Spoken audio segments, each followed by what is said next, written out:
हरि ओम नमो नमः। दिव्यवाणी संस्कृत चैनल माध्यमेन संस्कृत प्रशिक्षण कार्यक्रमे भवतां सर्वेषां हार्दिकं सुस्वागतम् अभिनंदनं वंदनम्। अहमस्मि आचार्य दिव्येश्वर शास्त्री। अद्य समास विषये पाठनाय उपस्थितो अस्मि। मैं हूँ आचार्य दिव्येश्वर शास्त्री। प्रतिदिन की भांति आज भी मैं एक नया समास को लेकर के आज आपके सामने में उपस्थित हूँ। दिव्यवाणी संस्कृतम चैनल के माध्यम से आप सब मुझे बहुत स्नेह दे रहे हैं, बहुत लाइक कर रहे हैं, बहुत से सब्सक्राइब कर रहे हैं। उन सबको बहुत बहुत धन्यवाद और साधुवाद। प्यारी छात्र छात्राओं, शिक्षक साथियों, शिक्षिकाओं, संस्कृत के प्रेमियों, व्याकरण की गहराई, व्याकरण के जो अंग हैं, समास, बहुत ही महत्वपूर्ण विषय को लेकर के मैं प्रतिदिन आपकी सेवा में आ रहा हूं। आज भी उसी क्रम में विगत दिनों हमने पढ़ा अव्ययी भाव समासः, तत्पुरुष समासः, कर्मधारय समासः, अ त क। और आज मैं उस क्रम को आगे बढ़ाते हुए समास क्रम में चलता हूं। द्वि द्व ब, याद करें, द्वि द्व ब। द्वि से द्विगु समासः, द्व से द्वंद्व समासः, ब से बहुव्रीहि समासः। आज इसी क्रम में मैं आपको द्विगु समास के बारे में बताने जा रहा हूं। द्विगु समास की बहुत ही महत्वपूर्ण जानकारी आज आपके सामने में लेके आया हूं और एकदम सरल तथा संक्षिप्त। आइए द्विगु समास की विशेषताओं को जानते हैं। सबसे पहले देखिए, ये समास है द्विगु समासः संख्या विशेषः। द्विगु समास का सबसे महत्वपूर्ण बात है संख्या विशेष या संख्या प्रधान होता है। द्विगु समास की विशेषता जानिए, संख्या इसमें प्रमुख होता है। व्याकरण शास्त्र का महान वैज्ञानिक, महान ज्ञाता, व्याकरण की महान मर्मज्ञ आचार्य पाणिनि जी, महर्षि पाणिनि जी ने अष्टाध्यायी नामक ग्रंथ में एक सूत्र का रचना किया, संख्या पूर्वो द्विगु। संख्या पूर्व में हो तो द्विगु समास होता है। ध्यान दें, संख्या पूर्वो द्विगु। संख्या यदि पहले हो तो वह द्विगु समास कहलाता है। बच्चों, आपको याद हो रहा है, द्विगु समास जो कि संख्या विशेष है, संख्या पूर्व में होने पर द्विगु समास कहलाता है। इसके उदाहरण से आपको पूरा स्पष्ट हो जाएगा। आइए चलते हैं। एक तरफ विग्रह वाक्य होता है और दूसरी तरफ समस्त वाक्य होता है। परीक्षा में यदि पूछा जाता है भी तो इसमें या तो विग्रह वाक्य आएगा, उसका है ना समस्त वाक्य बनाइए, या समस्त वाक्य आएगा उसका विग्रह वाक्य बनाइए, ऐसा प्रश्न पूछा जाएगा। ये जो पाठ है आपको कक्षा 9वीं से लेकर के 9वीं, 10वीं, 11वीं, 12वीं, बीए, एमए, आप कुछ भी करते हैं संस्कृत में, ये सारी ये जो है समास काम आएगा। और यदि आप यूजीसी परीक्षाओं में जैसे नेट, सेट, जेआरएफ या सहायक प्राध्यापक परीक्षा जो संस्कृत से दे रहे हैं, इन समासों की उपयोगिता है, इन समासों के बारे में पूछा जाता है। आइए जानते हैं। द्विगु समास बहुत ही सरल, संक्षिप्त, सुगम और जो है ना कम समय में इसके बारे में जानते हैं। आइए सबसे पहले है पंचतंत्रम। आप पंचतंत्र के बारे में सुने होंगे। विष्णु शर्मा जी का पंचतंत्र है। इसमें कहा गया है पंचानाम तंत्राणाम समाहारः। पंचानाम तंत्राणाम समाहारः पंचतंत्रम। ध्यान दें, पंचानाम तंत्राणाम समाहारः पंचतंत्रम। 5 तंत्रों को मिला करके जो समाहार बनता है, जो समूह बनता है, उसको कहेंगे पंचतंत्र। आपको याद हो गया होगा। आगे उदाहरण लेके चलते हैं। पंचानाम रात्रिणाम समाहारः पंचरात्रम। पंचानाम रात्रिणाम समाहारः पंचरात्रम। 5 रात्रियों का समूह को कहेंगे पंचरात्रम। त्रयाणाम पथाम समाहारः त्रिपथम।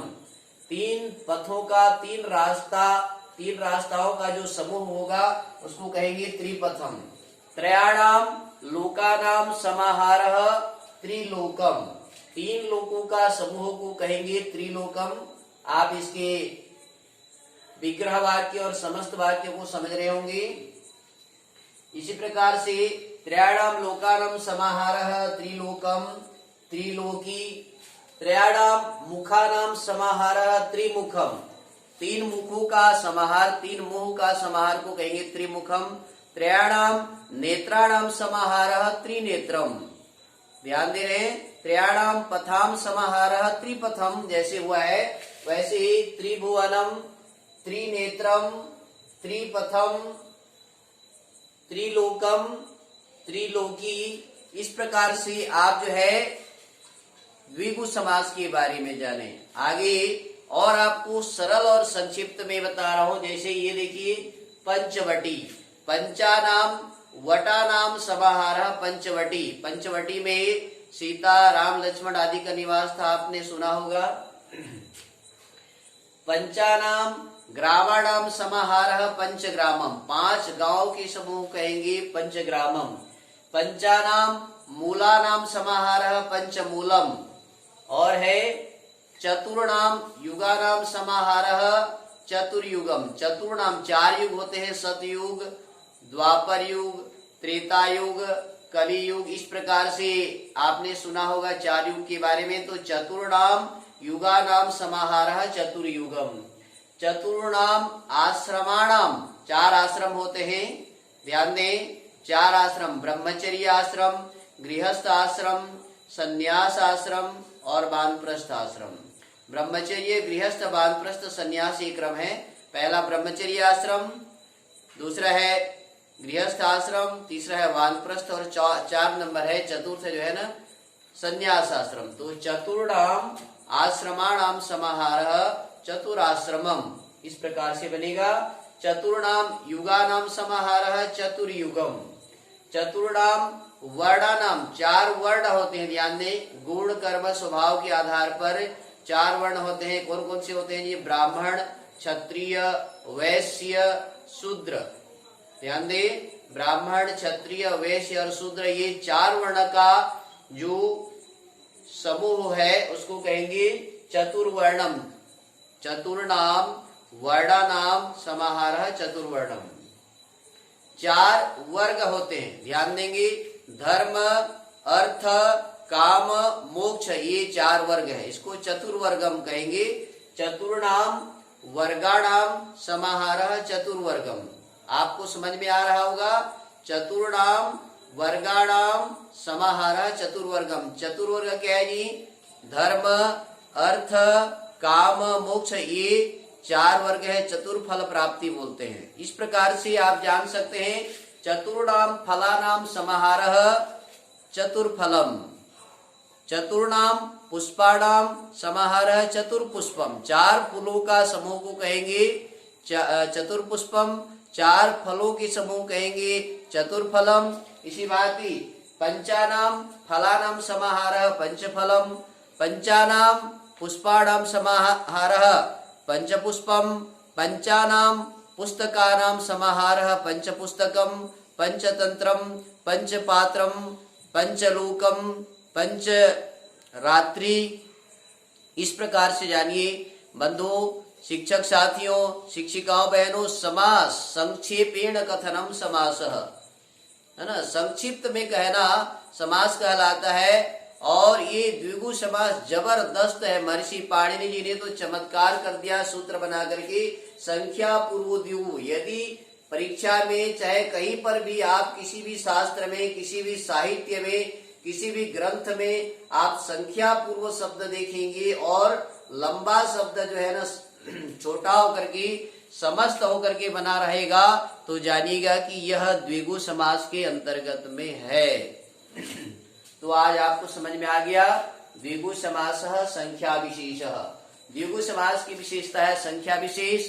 बंधुओं, प्यारे विद्यार्थियों, संस्कृत में संस्कृत के बारीकियों को, संस्कृत व्याकरणों को आप सीख करके धारा प्रवाह संस्कृत जानना चाहते हैं, अशुद्धि रहित संस्कृत जानना चाहते हैं, दोष रहित संस्कृत जानना चाहते हैं, संस्कृत भाषा के विषय में दृढ़ता से अपना पकड़ बनाना चाहते हैं, संस्कृत में आगे बढ़ना चाहते हैं, संस्कृत में अपना गहन योग्यता चाहते हैं, तो दिव्यवाणी संस्कृतम चैनल को लाइक कीजिए, सब्सक्राइब कीजिए, प्रतिदिन देखिए, बार बार देखिए, अनवरत देखिए, लिख लिख के देखिए और बार बार पढ़िए, बार बार अध्ययन कीजिए। मैं आचार्य दिव्येश्वर शास्त्री आपकी सेवा में प्रतिदिन एक नए वीडियो लेकर के आ रहा हूं। आज द्विगु समास की विशेषता के बारे में बताया। द्विगु समास चमत्कार है। मैंने पहले भी समास के परिचय में बताया था, कितना सुंदर सुंदर उदाहरण। चतुराश्रमम, चार आश्रम, चतुर्वर्गम, चार वर्ग, चतुर्वर्णम, चार वर्ण, ब्राह्मण, क्षत्रिय, वैश्य, शूद्र, ब्रह्मचर्य, गृहस्थ, वानप्रस्थ, संन्यास, धर्म, अर्थ, काम, मोक्ष, पंचपात्रम, पंचतंत्रम। लोग पंचतंत्र का नाम नहीं जानते हैं। हाँ, ध्यान दे, पंचतंत्रम का नाम, 5 जो तंत्र होते हैं। पहला होता है मित्र संप्राप्ति, मित्रों की प्राप्ति, है ना, मित्र संप्राप्ति। दूसरा है काकोलुकियम, कौवा और उल्लू का झगड़ा जिसमें होता है।